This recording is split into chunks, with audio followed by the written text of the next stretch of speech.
Right, it's Pride weekend, so my plan is to go out and photograph it, and the plan is to shoot mostly on digital, just because colours and, you know, it's going to look a bit better. I shot Pride last time on black and white film, and I wasn't too happy with it, so I'm taking black and white film, but I'm going to be taking my Key 4 instead of my usual Nikon, because it's basically got 50mm on it, and then I'm bringing my D600 with the grip with a 28mm on it. For like, that'll be my main shooter today. And then to combine all of that, we've also got my 105mm because I will switch to this if I want to like separate some portraits of people, sort of like pull them out of the crowd. 105 is actually, it's a really nice lens to shoot portraits on, and it's like stabilized, so I can use it at low light if I need to. Speaking of low light, if it gets a little bit too dark, or if I just want to add some flash into it, I also have my little cheap, newer, whatever it is, I don't know, with an off-camera cable, because people who use on-camera flash are weird. Like, just take it off the camera. What are you doing? It's 5 to 10 now, so we're, you know, I'm looking to sort of leave in the next 10 minutes or so. I kind of want to get out early, back early, before it sort of descends into anarchy in Brighton. It always does about, I don't know, about 3:30 now in Brighton. So I'm just going to go into the lanes and sort of document less the parade, document more the people, because that's more fun, right? I've had a coffee, I've had my breakfast, I've had my CBD pill, I've got a clean shirt on, and I've got an ankle support on, because I'm that old that my ankles are now starting to hurt when I walk for excessive periods of time. So this is going to be a very fun day. Let's get packed up. So I've got to have this on me for POV stuff, because otherwise I'm pulling my phone out every 20 seconds and that's boring as fuck. This lens is going in my bag. Literally, this is a tote bag because it's the best one. And I've just put a shirt in the bottom of it to protect things, because I'm a true professional. Right, how am I going to do this? This is going to be a fun one. I'm going to have 3 cameras on me. This might be the most ridiculous a person has ever looked. And I feel like it's going to distract the living shit out of me by having all of this on me. Right, that feels nicer. Immediately, I feel more ready to shoot. And I can just throw this here, and I can just carry it in my hand. Keep it, oh God, keep it out of the way, he says, with the world's longest strap on it. That looks fairly professional, because I'm fully blacked out as well. Gangster. Right, let's just check everything works. Just make sure my memory cards aren't fucked. Damn, and even long exposures do be working. Right, okay.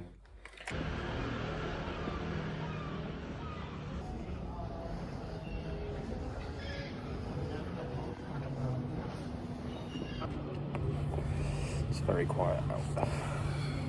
Like, extremely quiet. So I think 28 is not really working, there's too much free space. So I'm going to swap over to my black and white. Despite switching over to the 50mm due to it being a bit slow and me wanting to create less dead space in the photos, it came apparent to me after about sort of 5 or 10 minutes that I'd actually double guessed myself and I should have stuck with a 28mm. I came across a group of people heading up North Street, and from there I went, I need to be back on my 28mm. I can't be doing this at 50mm. Also, there was just way too much colour coming out from the crowds to use black and white. Don't know if anyone can bother hear this, but I'm tired. I've been up 2 hours, just getting a break from it for a little bit. It's like ebbing and flowing crowds, so I'm just going to take sort of 5 out here and then head back in. 50mm wasn't working, so it's going to be a 28. That's fine. We can make do with that. We can figure it out.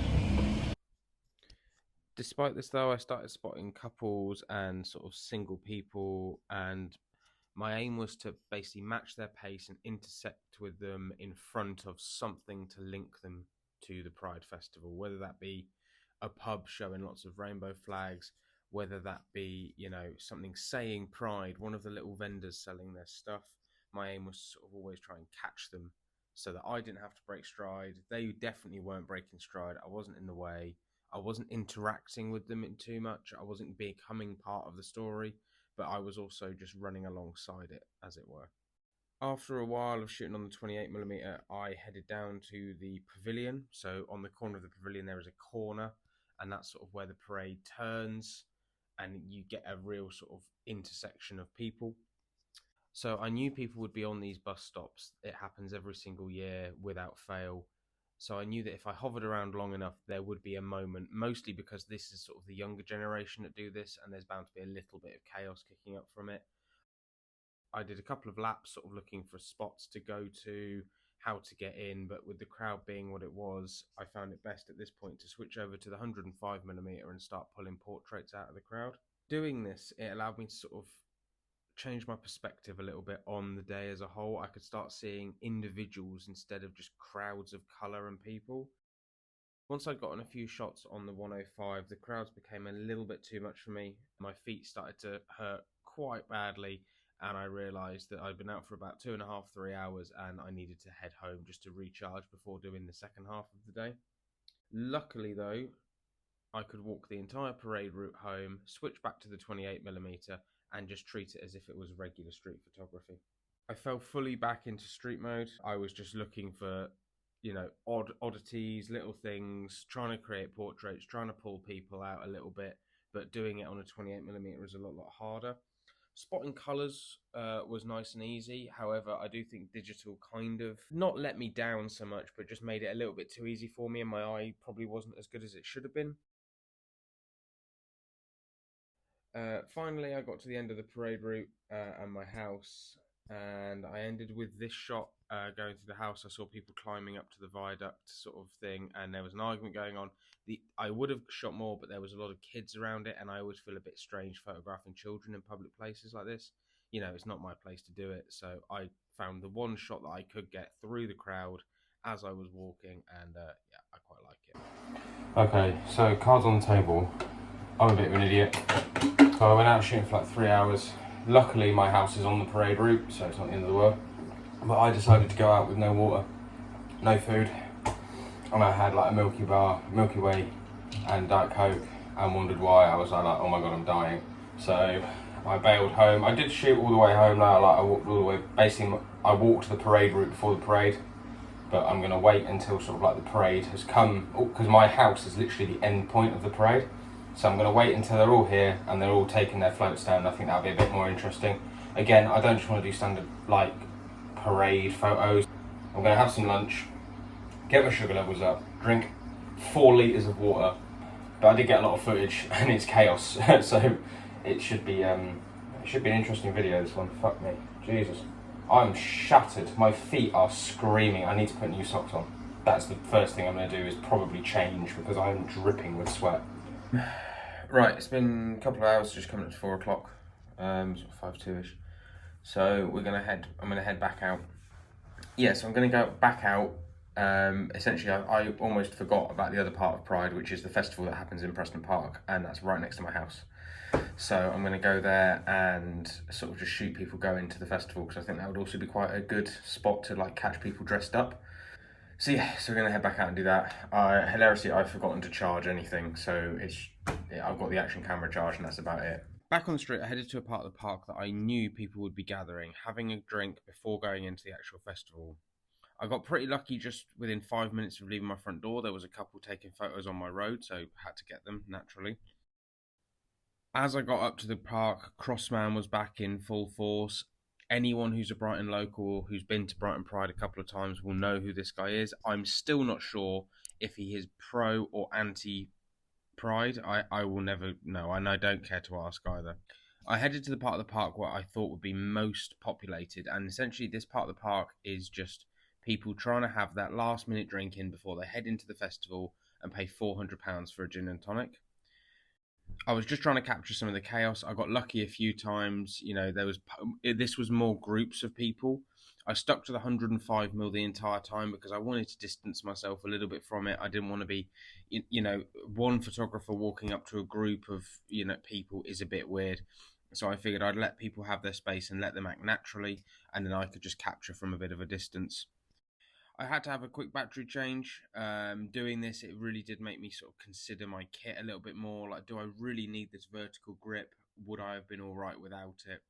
And the whole experience, I think sort of made me reconsider how I should shoot at both events and parades or festivals in the future.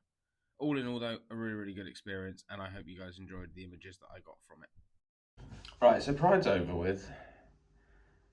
The photo essay is edited and has been sent off.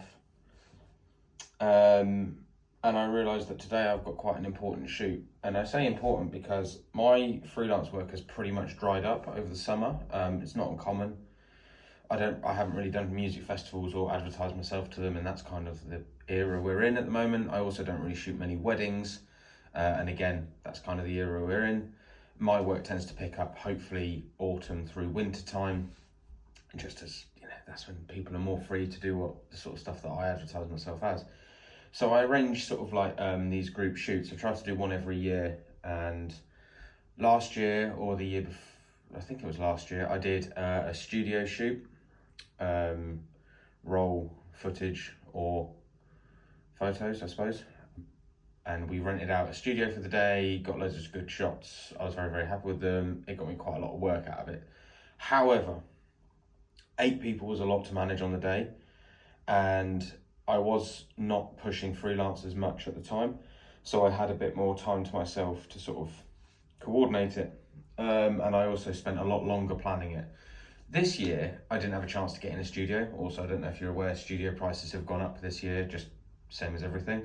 Didn't really have the money to spend on the studio. So instead, I had 4 people, or 4 models, and basically they all messaged me with wanting to shoot a very, very similar idea to the shoot. They all wanted to do something quite sunsetty, something quite beachy, something, you know, swimsuit sort of vibe.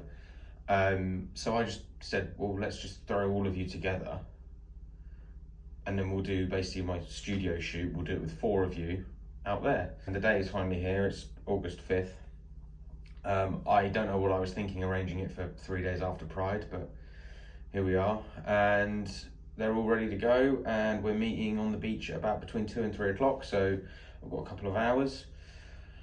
And yeah, it should be fun. I'm going to bring YouTube along with me. I've got a videographer as well called Martha, so a lot of her clips will be featured. But I realised after filming the Pride thing, the Pride video I made, it's not really long enough for its own video. So this is going to be a sort of combined effort of how I shoot Pride versus how I shoot an actual laid out planned shoot. So yeah, we're going to be shooting digital, film, medium format film, because why make things simple for yourself? Why not bombard yourself with formats, spray and pray and capture everything? Yeah, it's going to be a fun one. I'm very excited, even though I don't look very excited because I'm incredibly British. I don't think I have enough stuff. This isn't even all of it. This is like cameras, lenses, film, shit, flashes. Keep stuff separate, so if someone nicks something, you don't lose everything. Top tip. Tripod. Big fucking flash stand. Shout out to my uncle for this one. Look at the size of the bastard thing. Like, it's fucking huge. Like, it comes up to my hip. And as we all know, I'm obviously 6 foot, so that's got to be like 3 feet. Chargers, batteries, and I haven't even thought of like a towel. Like, I'm gonna have to bring like a towel, and then I've got to strap it all onto the bike, which is what this stuff's for. And then we've got like behind the scenes cam. So as usual, I've left things a little bit too late, and now I'm running around like a blue ass fly. Yeah, to be honest with you, now I'm just sort of ready to get on the bike and get there and go shoot some photos, I suppose. Yeah. So that's that all on. It's pretty I mean, that's not going anywhere. That's not going anywhere. I'm gonna sit here, I guess. No mirror, lol.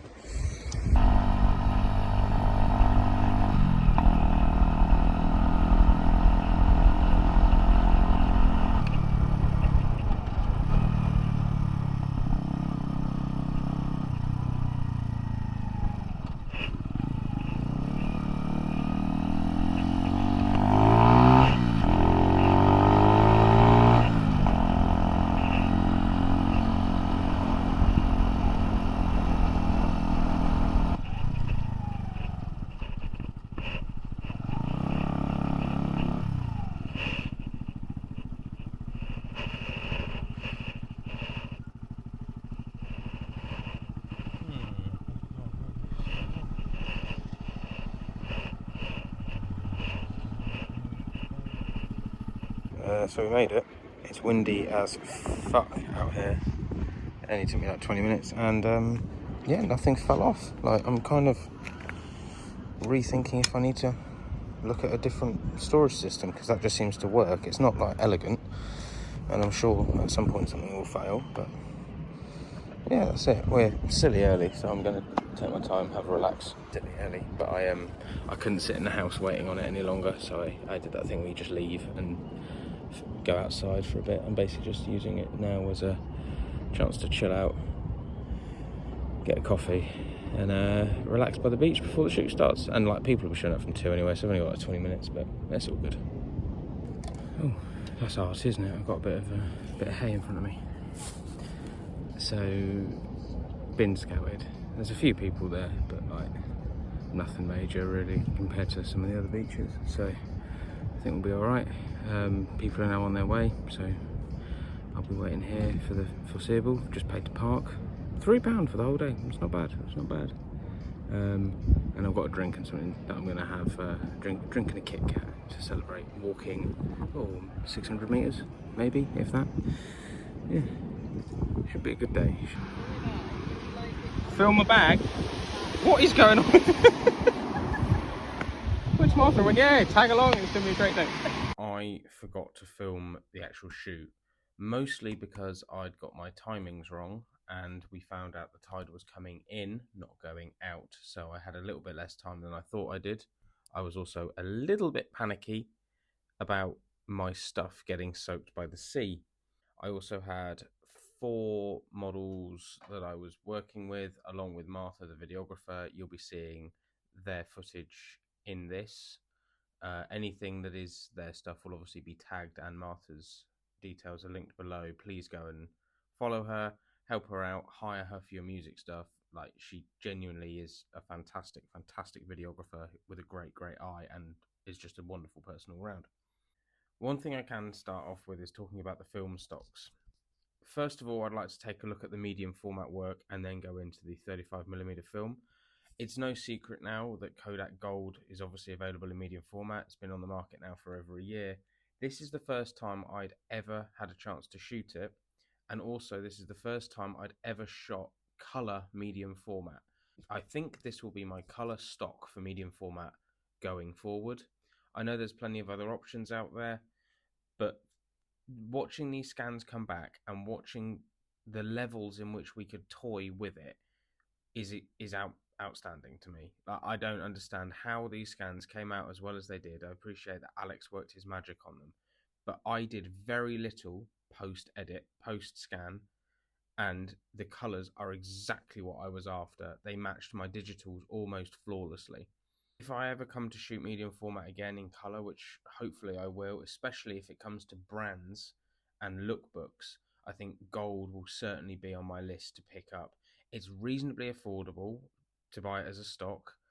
It's got a lot of latitude in it. I would very much like to toy with pushing and pulling it as well.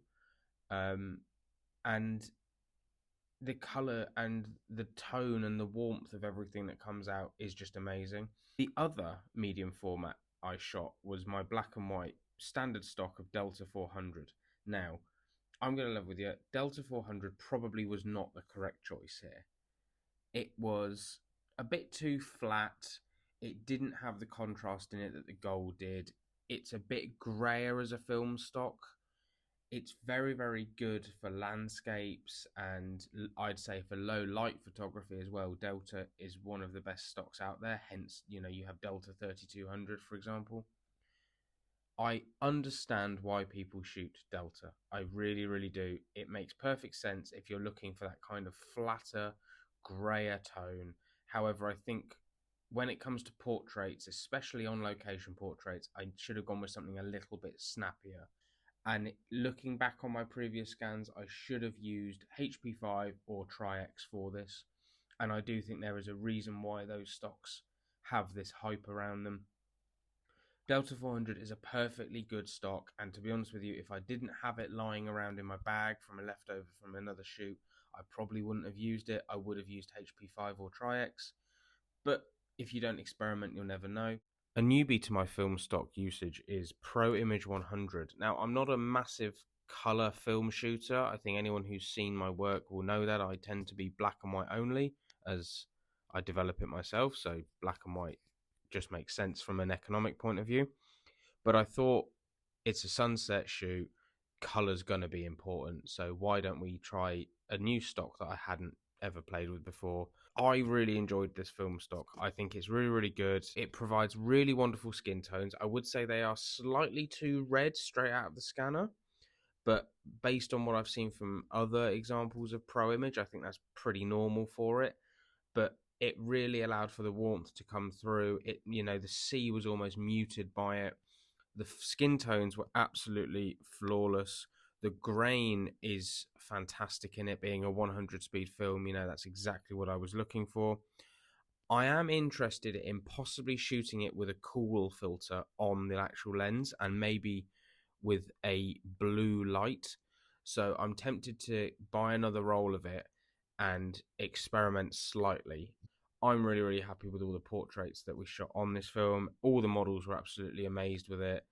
And yeah, I don't think if you're looking for a 100 speed stock that looks almost like it's transparency level when it's not, I'd say Pro Image is definitely a bloody good film stock to go for. And yeah, I think I'll be using it again in the future if I'm not using Ultramax or something similar to that. All in all, this shoot was absolutely amazing, and I had a really, really good time. The images came out exactly as I wanted them to. I'd just like to give a massive shout out to all the models involved. Their Instagram handles will be up on the screen now, along with Martha as well. You all absolutely smashed it. With Chemistry Film Labs, Alex was an absolute legend. He let me sort of hang around as he was developing and scanning in the film, allowed me to tweak some bits before it even got to my emails. Please go and use them. They're probably one of the cheapest film labs in the UK. They're based down here in Brighton. All of the models' handles will be both in the description and on the screen. If you need anything from any of them, please hit them up. They're all incredibly talented models, performers, yoga instructors, hairstylists, videographers. Honestly, use them. They're absolutely fantastic. I hope you enjoyed this, and I'll catch you in the next one. Bye.